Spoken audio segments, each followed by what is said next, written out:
রেলে উঠেছেন নিশ্চয়ই অনেকবার, জানলার ধারে বসে হাওয়া খেয়েছেন, চানাচুর খেয়েছেন, গল্পও করেছেন। কিন্তু কখনো এমন হয়েছে যে কামরায় উঠলেন সেটা আপনাদের জন্য বরাদ্দই ছিল না, আর সেখানে এমন একজন লোক যাকে দেখলেই গাটা ছমছম করে ওঠে? আজকের গল্পটা ঠিক সেরকমই, এক সাধারণ রেল যাত্রা। কিন্তু যাত্রীরা কিন্তু মোটেই সাধারণ নন। কেউ কথা বলেন না, কেউ কথায় কাঁপিয়ে দেন, আর মাঝখানে দাঁড়িয়ে এক বাঙালি বন্ধু জড়িয়ে পড়েন এমন এক গোলকধাঁধায় যার উত্তর আছে, কিন্তু বিশ্বাস করতে গেলে গায়ে কাঁটা লাগে। হ্যাঁ, আজ আমরা শুনতে চলেছি রহস্য রোমাঞ্চের মাস্টার হেমেন্দ্র কুমার রায়ের লেখা কামরা আর আমরা। চলুন উঠে পড়ি সেই ট্রেনটায়, কিন্তু সাবধান, দরজা বন্ধ করেই শুনবেন। মা বললেন, ওরে আজ অগস্ত যাত্রা, আজকে বিদেশে যেতে নেই। সুটকেসটা গোছাতে গোছাতে আমি বললুম, কেন বলো তো, আজ বিদেশে গেলে কি হয়? মা বললেন, আজকে যাত্রা করে অগস্ত্যমণি আর ফিরে আসেননি। আমি বললুম, অগস্ত্যমণির বউ ভারী বদল করত, তার ভয়ে এই আসি বলে তিনি পিঠো টান দিয়েছিলেন। মা প্রতিবাদ করে বললেন, কই, শাস্ত্রে তো সে কথা লেখে না। আমি বললুম, শাস্ত্রে সে কথা লিখলে অগস্ত্যমণির বউ মানহানির মামলা এনে শাস্ত্রকারকে জব্দ করে দিতেন, যে কাজেই শাস্ত্রকাররা সে কথা চেপে গিয়েছে। মা বললেন, না রে না, বিন্ধ্য পাহাড়। আমি বাধা দিয়ে বললুম, থাক মা, ও গল্প আমিও জানি, তোমার কোনো ভয় নেই মা। মাসখানেক ভারতবর্ষের বুকে বেরিয়ে আবার আমি ঠিক ফিরে আসবই। তোমার মতো মাকে ছেড়ে কোনো ছেলে কি ঘর খুলে থাকতে পারে? এই নাও, একটা প্রণাম নিয়ে হাসি মুখে আমাকে আশীর্বাদ করো। মা খুঁতখুত করতে করতে আমাকে আশীর্বাদ করলেন। যতীন আর আমি দুই বন্ধু দেশ বেড়াতে বেরিয়েছি। যতীন পড়ে ল কলেজে, আর আমি মেডিকেল কলেজে। হাওড়া স্টেশনে গিয়ে একটা সেকেন্ড ক্লাস কামরায় ঢুকলো। এ সময় কেউ বেড়াতে যায় না বলেই আমরা বেড়াতে বেরিয়েছি।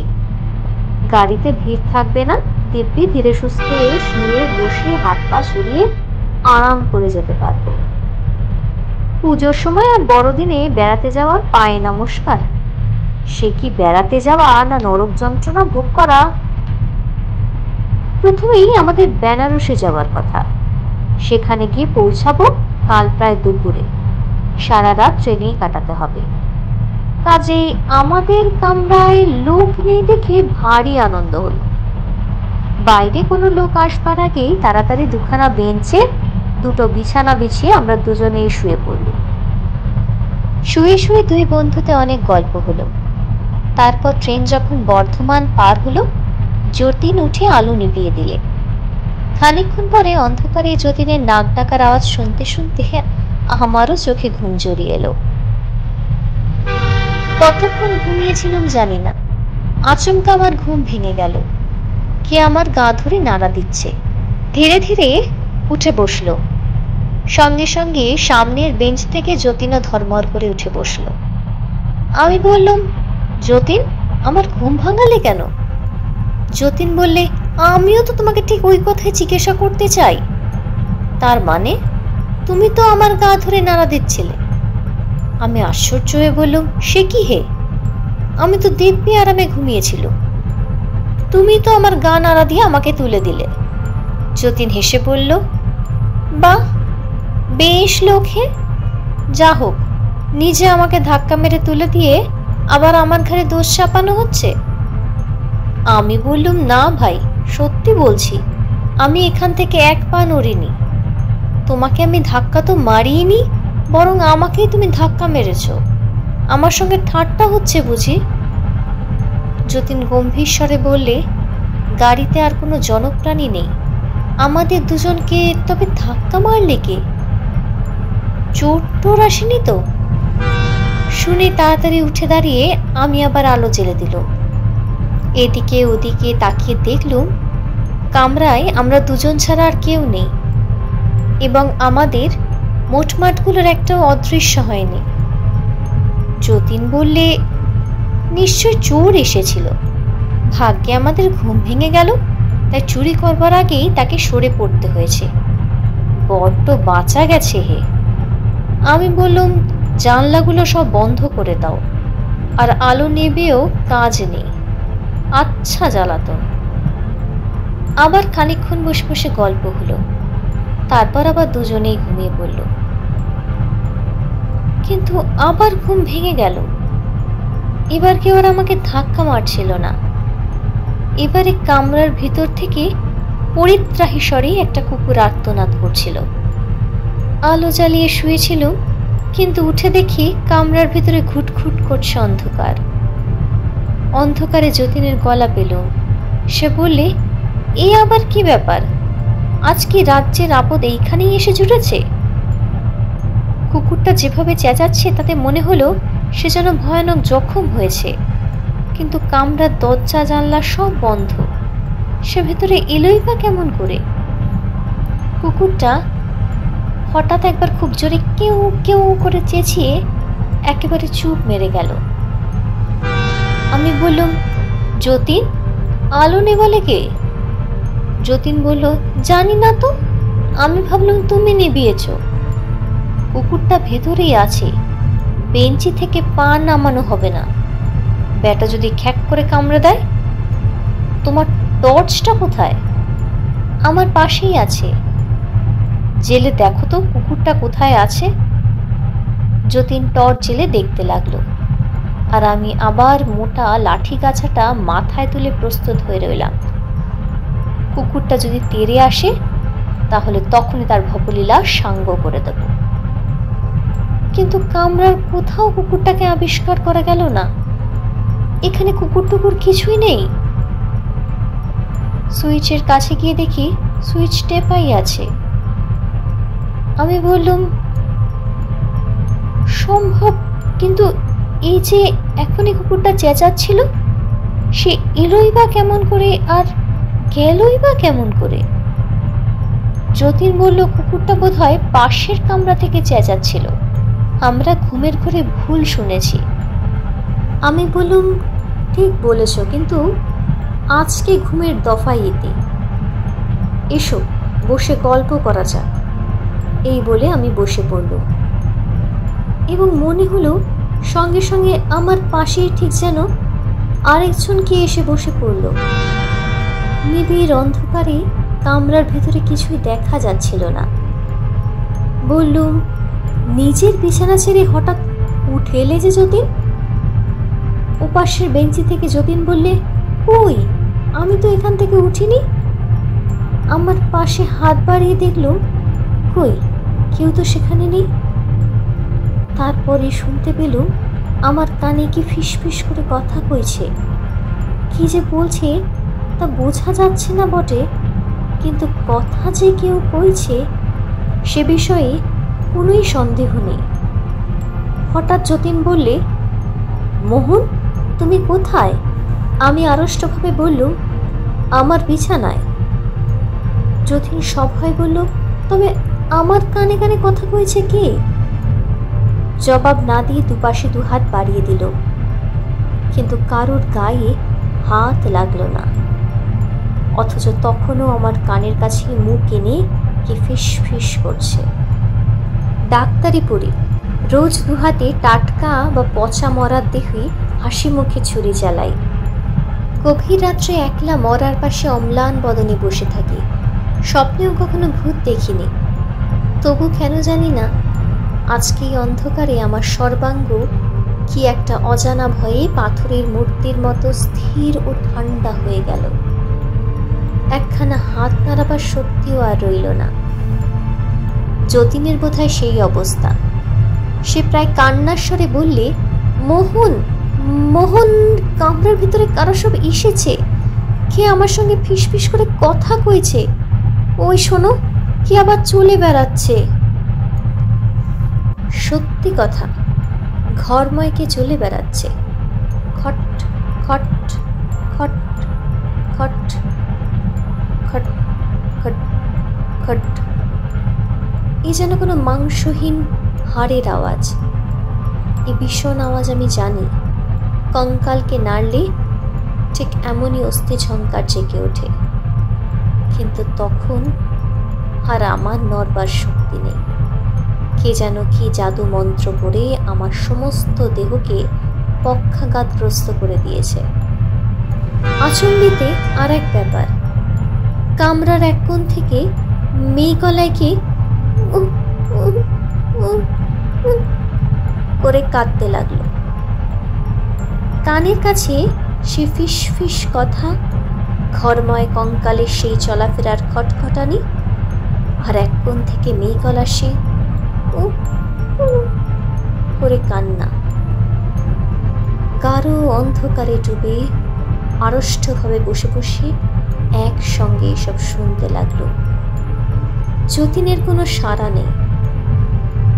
সে ভয়ে অজ্ঞান হয়ে যায়নি তো? ও আবার কি? মার্বেলের গুলির মতো দুটো জ্বলন্ত রক্তের মতো কি চারিদিকে ঘুরে ঘুরে বেড়াচ্ছে। কি ও দুটো অন্ধকারের অগ্নিময় চক্ষু। চোখ দুটো ভাসতে ভাসতে আমার কাছ থেকে হাত তিনেক তফাতে এসে শূন্যে স্থির হয়ে রইল, যেন আমাকে খুব ভালো করে নিরীক্ষণ করছে। দেখতে দেখতে সে আগুন চোখ দুটোর রং নীল হয়ে গেল। রঙে রঙে যে চোখ দুটোকে দেখাচ্ছিল ক্রুদ্ধ, নীল রঙে তাদের দেখাতে লাগলো বিষাক্ত।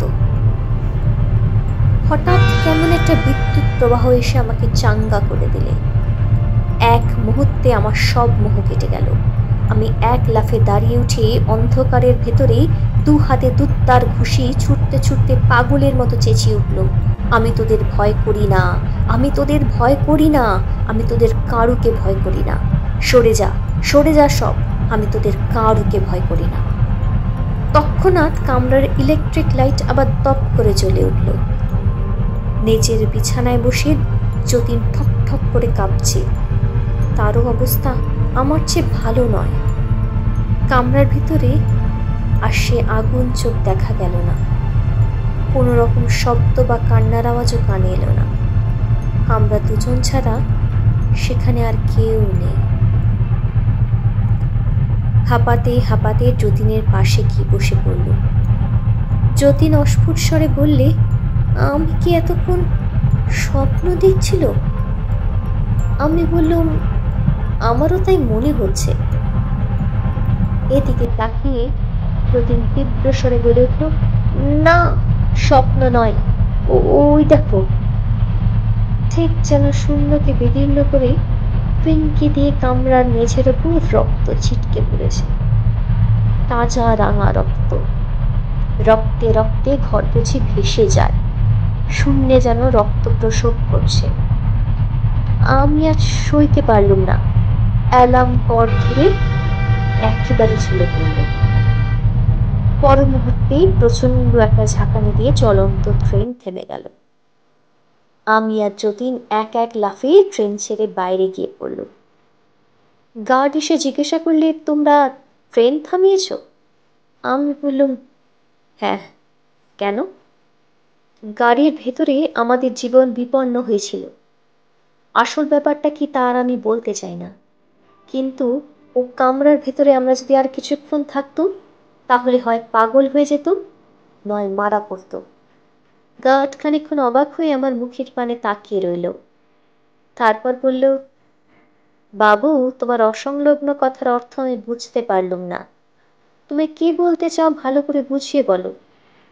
যতীন বলল, ও কামরায় ভূত আছে। গার্ড হোপ হোপ করে হেসে বলল, কামরায় ভূত? এ একটা নতুন কথা বটে।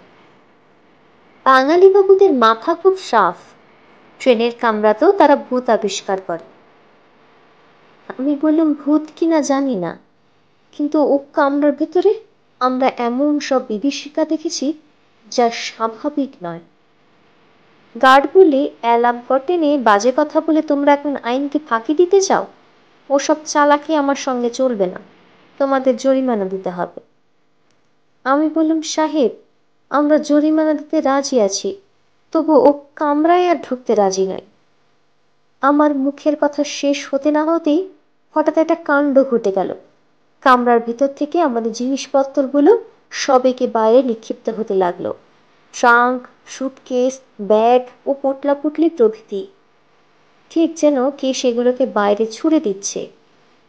গার্ড সাহেব মাথা হেঁট করে তাড়াতাড়ি মাটির উপর বসে পড়লে, নইলে যতীনের স্টিল টাংটা নিশ্চয়ই তার মাথা চূর্ণ করে দিত।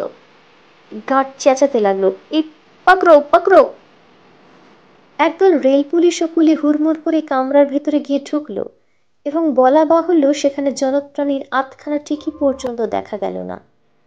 গার্ড উত্তেজিত ভীত কণ্ঠে আমাদেরকে বলে, বাবু, ব্যাপার ঠিক বুঝতে পারছি না, ট্রেন লেট হয়ে যাচ্ছে, এখন আর বোঝবার সময়ও নেই, তবে তোমাদের কথাই সত্যি বলে মনে হচ্ছে।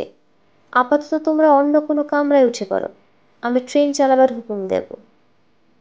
পাশের যে ইন্টার ক্লাসে গিয়ে আমরা উঠল, তার মধ্যে অনেক লোক, সকলেই আমাদের কথা শুনবার জন্য ব্যগ্র। যতটা সংক্ষেপে পারা যায় তাদের কাছে আমাদের বিপদের কাহিনী বর্ণনা করল। একটা আধবুড়ো ভদ্রলোক, পোশাক দেখেই তাকে রেল কর্মচারী বলে চেনা গেল, আমার কাছে এসে বললেন, মশাই, গেল বছরে এই ট্রেনের এক কামরায় এক ভীষণ হত্যাকাণ্ড হয়েছিল। আমি বললাম, তার সঙ্গে এই ব্যাপারের কি সম্পর্ক? সম্পর্ক সম্পর্ক হয়তো কিছুই নেই, তবু শুনুন না।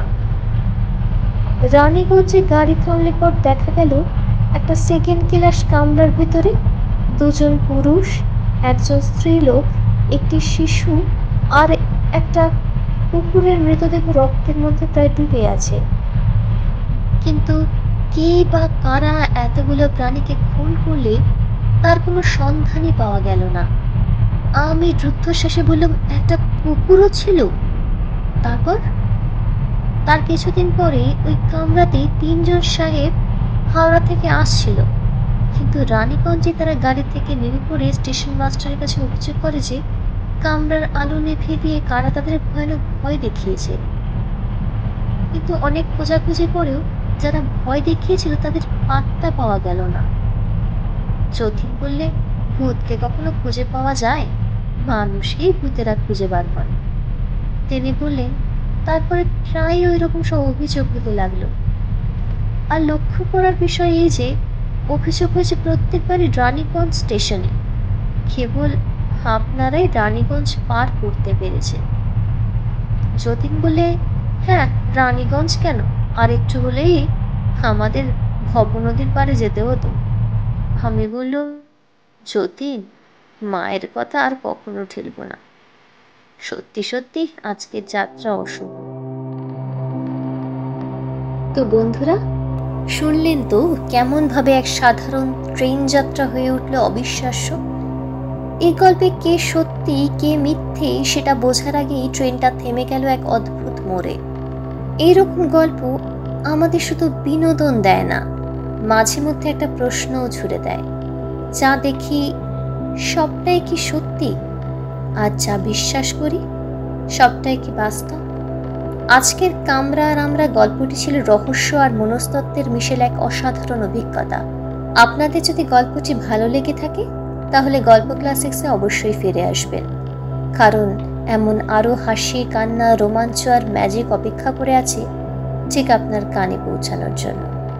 ততদিন পর্যন্ত চোখ বন্ধ করে গল্পে ডুব দিন, আর মনে রাখবেন, গল্প থেমে যায় কিন্তু তার রেশ কিন্তু থেকে যায় বহুক্ষণ। শুভরাত্রি।